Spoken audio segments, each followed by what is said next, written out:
deteriorándose cada día en aquel momento. Pero crisis de liderazgo, y aquí el detalle de la emergencia del comandante Chávez. Yo particularmente no soy proclive a estar suscribiendo tesis bonapartistas o estar apoyando caudillismo y nada de eso, pero hay que estar claro que el presidente Chávez, cuando reconoce el por ahora, se convierte en líder indiscutible históricamente. Eso no se puede estar discutiendo. Y en una crisis de liderazgo emerge como la referencia con un nombre y apellido. Dos, la inspiración que está detrás de eso. La plataforma que se levantó en el movimiento del 2 de febrero. Si bien no tiene todos los alcances de una revolución socialista. El 4 de febrero. El 4, perdón. Ahí hay una dinámica de reivindicar postulados frente a la crisis del punto fijismo y de todo ese proceso. Son dos cosas frente a los valores, exactamente, que de alguna forma uno de ellos, que es el que yo estoy sistematizando, frente a la crisis hegemónica, el poder constituyente, por ejemplo. Activar el poder constituyente y desatar el proceso popular constituyente, creo que es la lectura de mayor, digamos, profundidad en la resolución de un problema que tiene que ver con la confianza, con la credibilidad, con el protagonismo de la gente, con la ruptura, con la degeneración política de los partidos.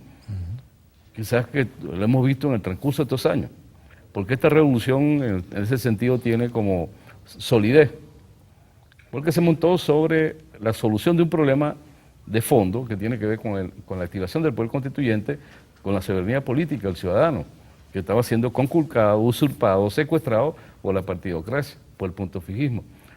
Esa fuerza que se desató el 27, con su focalización, digamos, muy reivindicativa, en este caso el 4 se desata, pero ya como proyecto alternativo, ya como esperanza, se renovó la utopía, se recobró la idea de la utopía. A mí me parece que esa fuerza, en términos de valores, le da salida a la crisis hegemónica como tal, empieza a reconstruirse y simplemente con el proceso constituyente, todo este proceso que todavía no culmina, se solidifica. Por eso que a mí me da una reír cuando la gente dice que aquí hay un sacudón, porque están apostando producto de la crisis eléctrica o el problema de la evaluación. Están desconociendo exactamente de nuevo el problema de la subjetividad que se ha ido construyendo, esa dirección intelectual y moral que hay ahora, que prácticamente tiene que ver con la formación de la gente, con la organización del pueblo, que va a ser muy difícil, para mí irreversible.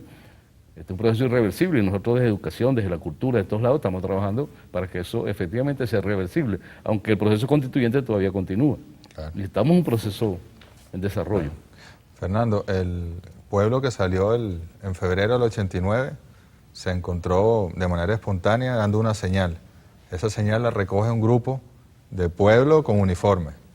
Y el pueblo entonces encuentra un líder, un liderazgo, y no ha dejado de ser el líder desde entonces y hasta la actualidad. Y de hecho, la revolución bolivariana depende en exceso, tal vez, del presidente Hugo Chávez.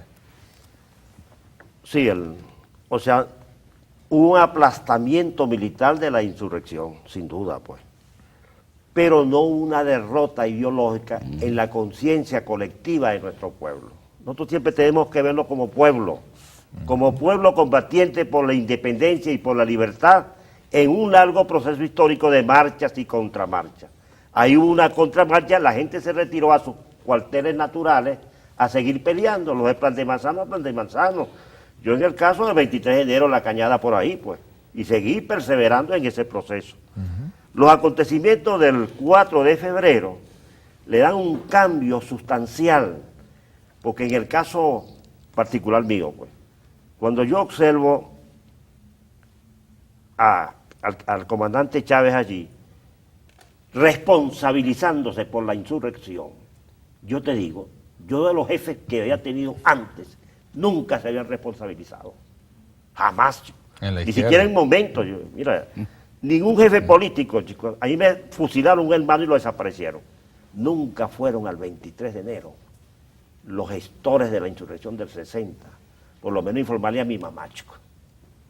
Entonces, cuando yo veo a Chávez responsabilizándose por esos acontecimientos, yo soy el responsable de estos acontecimientos, no es el mismo Chávez que 15 años después, frente a la derrota de la reforma, asume Yo soy el autor intelectual de estos 33 artículos y del chorizo de la Asamblea Nacional que lo llevó a 69.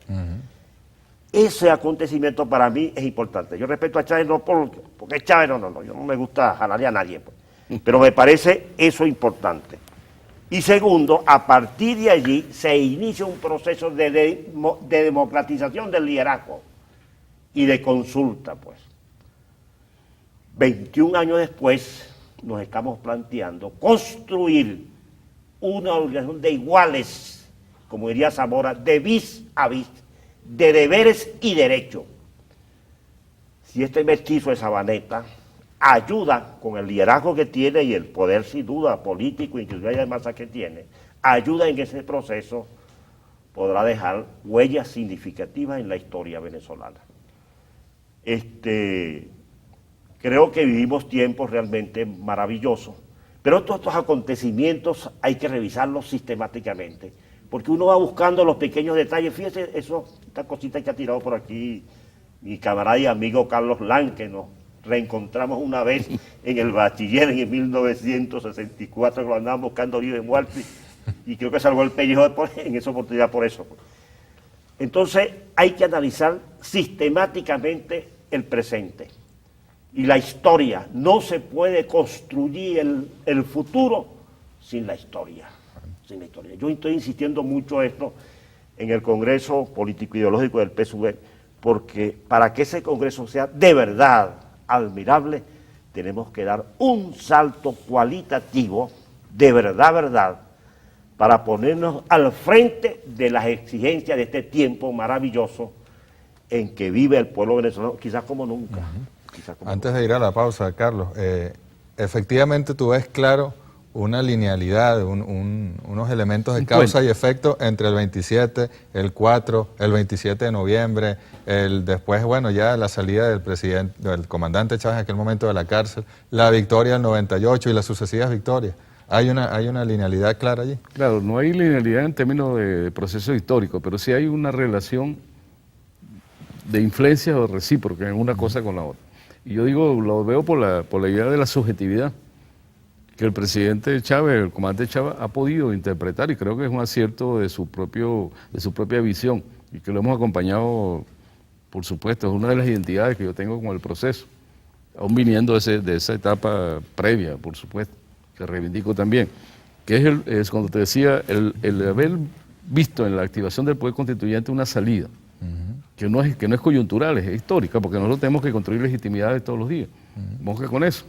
Nosotros en el partido internamente, si tú no construyes ideológicamente una base sólida, si tú no debates, si tú no tienes una cultura de confrontación y de discusiones, si tú con el sector del poder popular, con las comunas, no desarrollas una democracia protagónica, si tú no resuelves los problemas de la gente, si no combatimos la burocracia y la corruptela, esas son legitimaciones que es del día a día. Y es parte de un proceso de activar permanentemente el poder constituyente. Nosotros tampoco podemos dar como ya resuelto el problema de la legitimación. Mosca con eso, porque esa clave teórica también nos permite revisar hasta dónde nosotros podemos cometer errores que permiten que haya descontento, desconfianza, escepticismo en muchos sectores que por nuestros propios errores digamos, pasan a engrosar la fila de la contrarrevolución, o los impactos que tiene muchas veces las corruptelas o los elementos de la burocracia en nuestra propia fila. Entonces yo en eso estoy claro que nada que ver con ese viejo pasado, pero nos permite estar alerta. La legitimidad también se puede perder, y la legitimidad se construye permanentemente en el día a día con nuestro trabajo, con nuestra propia capacidad de gestión política. Esas son buenas alertas. Vamos a ir a la pausa y al regreso entonces un segmento final para ver qué le deja esta historia a partir del 27 de febrero, sobre todo a los jóvenes en revolución, a los jóvenes construyendo una patria socialista. Ya volvemos.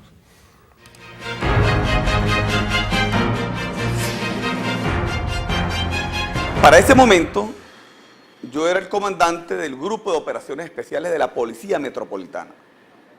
Y el gobernador de Caracas era el señor Antonio Ledesma. Él me dice estas palabras, me dice: nos ha costado mucho conformar la democracia y ha sido mucho las cosas que hemos pasado para que estos fascinerosos vayan a tomar el gobierno.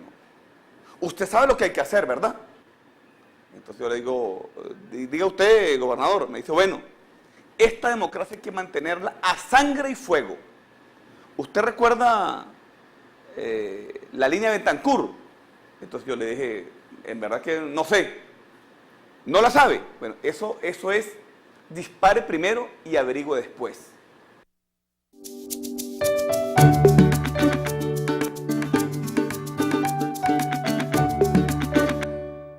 ¿Sabías que el embalse de Guri podría colapsar si sigue la sequía y no tomamos en cuenta este problema? Desenchufa el cargador después de usar el celular.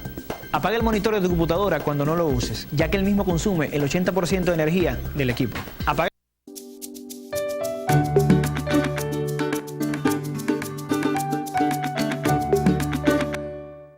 El 27 de febrero entonces nosotros tenemos base para decir que comenzamos a existir de verdad como pueblo que está construyendo su historia y que está obligando a mucha gente a reescribirla, a escribirla a partir de allí. El 27 de febrero no solo fue una revuelta donde la gente fue a matar el hambre y a cogerse unos televisores, sino que a partir de ese momento la gente dijo, epa, momentico, los poderes van a tener que bailarle apegado al pueblo pobre, porque el pueblo pobre no solo sirve para votar, sirve también para reclamar cosas. Nosotros despertamos en conciencia. Hay quienes dicen que ese despertar tuvo lugar el 27 de febrero del 89, hay otros que opinan que eso tuvo lugar cuando el presidente Hugo Chávez asume el poder. Surge un liderazgo que sabe de qué va la rabia del pueblo, ¿no? Sabe de qué se trata y para qué sirve esa rabia emancipadora, ¿no? Que todavía tenemos por aquí por la calle, y eso ha hecho que nosotros seamos un pueblo políticamente activo.